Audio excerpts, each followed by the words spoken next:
Greetings, Minecrafters, and welcome to another Minecraft discussion here during the holiday season.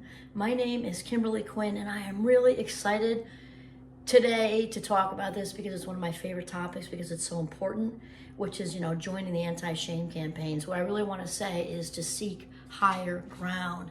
There is no kind of, there are no kind of, medals awarded for people, suffering during this time. And the holidays can be very, very happy. So much do-gooding out there. So many good people doing good things for others. And the lights. I love to drive around and look at the lights, and obviously all the goodies, and family and friends, and that's all great for many people. I just think it's so incredibly important to touch on. And it's not being a Debbie Downer, it's the reality, because I'm very pro inclusivity. And I know what it's like for the holidays to suck myself. Way back when I was a teenager, and when I was at St. Mike's, and we talked about all that stuff. It was just hard, right? It was, everybody else had a place to go and I didn't, and it was just hard. And I just want to make sure that that people who the holidays, people who are not excited about the holidays coming or even dreading them, that you really be kind and gentle with yourself and seek higher ground. So here's what I'm talking about when I mean seek higher ground. Again, there's no honor in spiraling down. It just isn't. And here's the thing, it's largely due to the freaking media sluts out there, because they market family, they market happiness, they market success in the ways that are, materially, cars, square footage. I think of LL Bean cover, and I really am a fan of LL Bean, actually, but it's got the whole fireplace and the golden retriever. I'm a big fan of golden retrievers. Giovanni's right over there. But you know what I'm saying? It all looks very pretty, and that's nice, but for the people who that isn't their life, it can be really tough. And so the media sluts are very good at tapping into shame. So remember, we've talked, and also guilt would apply here too. So guilt and shame are different, remember, right? Guilt has the message of, I did something wrong. It's an action word, and it prevents people from spreading vicious rumors and, punching people in the schnozy and, worse things.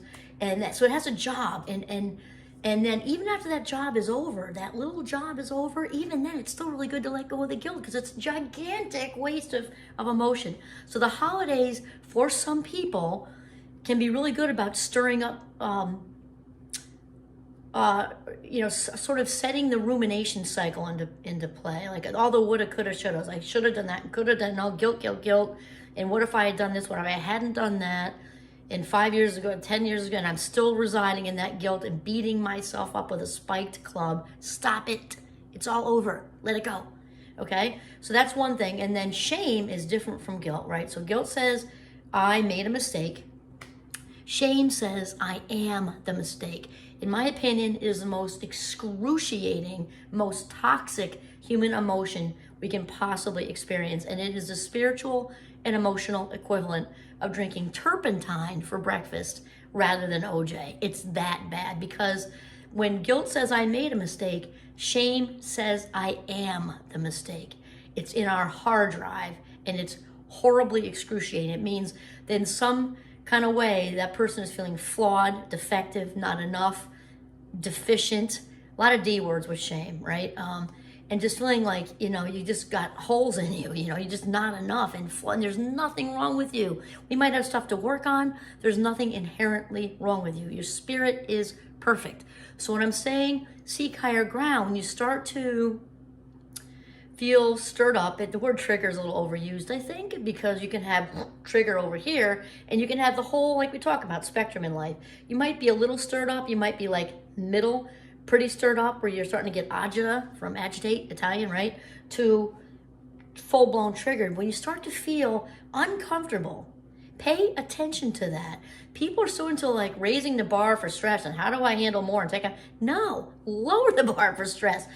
Know your own body, your own mind. If you are starting to feel stressed about what's coming up, listen to that, pay attention, and seek higher grounds. What I mean by that is call somebody close to you, because it can be so easy, not good, but easy, to isolate and retract and engage in avoidant behavior, because avoidant behavior is super common with things, with both anxiety and depression, which means, right, rather than go through it and pick up the phone and maybe even email something, I'll just pretend like, and then we go like this. And as we know, this is nothing to play with, because during the holidays time, even though there's so much wonderful eating and carousing and having a grand old time, there's also the suicide rates climb through the roof. And they've been steadily rising anyway since the pandemic. At least the depression rates have gone up by, I forget where I read that, I can't quote it, but it was a legit source. It was like 30-something% since 2020. So already the depression rates are up anyway. And so to reach out. And so, because that human interaction we really need. Now, I just got done doing a video on, how cell phones are destroying relationships. It's going to sound contradictory, but it really isn't. Because I'm also a big fan of do your best, because that is a bar we can always reach. So if you're feeling really lonely, or like you screwed up in life, you're not where you should be, all those things just get surged up during the holidays, because we kind of swim in social comparison now with the internet, what it is, and social media anyway. But during the holidays, it's very difficult to escape that. Who has what, who has who in their lives, who's got what house, and who's traveling, who's zipping in from graduate school, and who just got a raise, and who just got a promotion, who's got a new job. And it can have other people feeling like they're losers, and nobody is a loser. Nobody. And it can feel like that, and it's really important. Remember, thoughts come first, feelings come second, actions or behaviors third. That's the foundation of Minecraft, is to become the boss of your brain. You cannot feel underneath, full of all the shame words like defective, deficient, flawed, broken, all those things. You cannot feel that way if you don't think that way first. It's just impossible. Think about it, right? We removed the brain with kindness and anesthesia and put it up in a fishbowl of formaldehyde on the shelf. You're not feeling anything, because it all starts in the cabeza. So you cannot feel isolated and lonely and all the ways to not feel enough if you don't allow it in here first. Am I saying that's easy? Absolutely not. Am I saying it's that simple? Yes. So here's the thing. Reach out and be around other people, even if it means, I have a good friend who doesn't like the holidays, and he's got his own little routine. He makes shrimp and da-da-da. And so even though he's got his own little routine because he just chooses to opt out, he engages though, and he sometimes schedules Zoom meetings with people. And you know what? That is a good way, especially when people are so busy. Even though I just did something on the opposite with cell phones. That was different though. It's like, we're talking about indulgence and lots of screen time.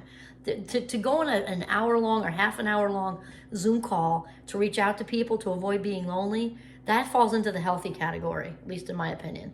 So reach out however you can so that you prevent the spiral down, okay? Because we're all worth it. And it can be very, very difficult during the holidays to realize our own value. Really hard for some people, because it just stirs the soup. It stirs up all that old crap that was said to us, and things we experienced during childhood. And even if we're doing really, really well, and maybe we have a therapist and we've got a friends group and we're working out, we're doing all these things, and then bang, the holiday hits with all kinds of crappy memories, and the media sluts just, seducing everything, just marketing all the things, all the shoulds, haves, and what success looks like and all this other stuff.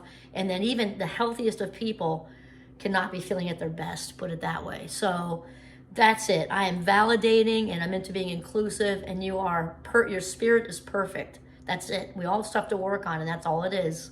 That's all it is. So take the high road and join the anti-shame campaign, because no one deserves to feel that way. And remember what I said I forget, it was a few videos ago. Remember this too, as far as the toxics in your life. If you're gonna go be at something, and I suggest if you have toxics at that thing, you don't go, but I know that's tricky sometimes. Just remember, it's just like Glinda in The Wizard of Oz. You have no power here. You're grown up now. You have your voice and your choice. You have no power here. Get in your own frame, do what you need to do, and also be really calculated. Maybe you pop in at Christmas or Hanukkah thing or whatever, and you dip in for an hour, or you zip in for dessert and get out of there. Okay? It's all okay. Stay in your frame. Okay? Your authentic self knows what to do because they feel whole and complete and they don't need any of that crap. Okay, this is Kimberly Quinn signing off from my kitchen in Northern Vermont. Have a mindful, authentic day.